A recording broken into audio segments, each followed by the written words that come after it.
টাকা দিয়ে সুখ কিনাও যায় না, সুখ কিনতে হয় মন দিয়া।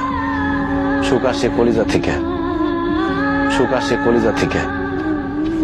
আমরা সারা জীবন শুধু নকল জিনিসের পিছনে ছুটি, আল্লাহর দেওয়া সূর্যরে বাদ দিয়া আমরা ঝাড়বাতির পিছনে দৌড়াই।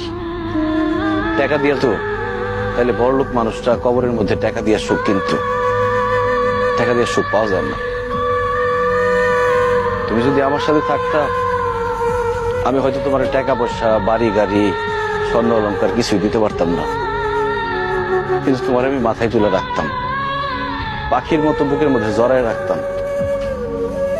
সেটা আমি পারি নাই, তুমি আমার সেই সুযোগ দাও নাই। তুমি আমার ছেড়ে চলে যাওয়ার পর পরের রাত যে আমি ঘুমাইতে পারি নাই, সেটা শুধু আমি জানি আর আমার আল্লাহ জানে। আমি কত চেষ্টা করছি, তোমার কত অনুরোধ করছিলাম, তোমার হাতে ধরছি, পায়ে পড়ছি, কিন্তু তুমি আমার সাথে থাকো নাই, আমার সাথে ছলনা করে চলে গেছো। তুমি আমার জীবনটা আগুনে পুড়া কয়লা বানায় ফেলাইছিলে। তোমার মতো মেয়েদের জন্য হাজার হাজার ছেলেরা জীবন্ত লাশ হয়ে ঘুরে বেড়ায়, আমার আল্লাহ আমার বাঁচাই দিচ্ছে। তখন আমার জীবনে আসছে আয়েশা।